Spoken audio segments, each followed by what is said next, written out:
Ang Lipa Massacre, karahasang kinalimutan. Noong panahon ng digmaan sa isang tahimik na bayan sa Batangas, isang bangungot ang bumalot. Lipa, Marso 1945. Isang araw na dapat ay karaniwan lang, nauwi sa madugong trahedya. Habang nalalapit ang pagkatalo ng mga Japanese, pinakawalan nila ang matinding galit sa mga inosenteng sibilyan. Libo-libong kaluluwa ang pinatay.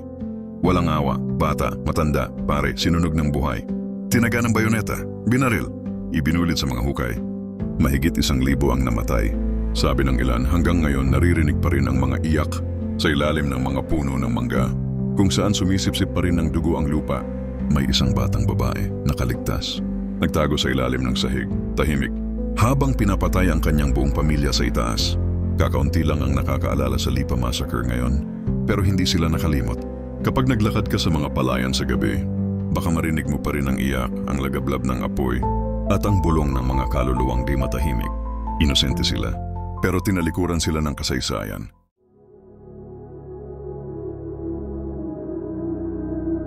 Tahimik ang hangin, pero may yabag. Sa lumang bahay, may lihim na saglit. Kandil ay sindi, biglang lumamig.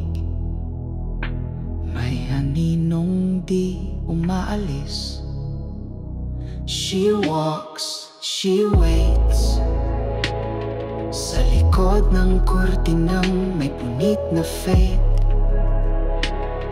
May boses sa salamin, parang ako ang kanyang sundin.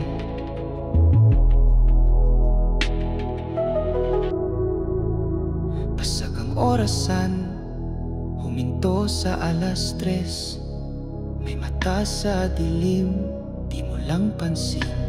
Dating himig ng kanyang dasal, ngayon paulit-ulit, parang masama ang asal. Asal sa ilalim ng ulan, walang bituin. May pangakong naiwan, di nabawi rin. May pangalan sa lapida, natabunan ng lupa. Isang pusong niloko, di pa rin payapa.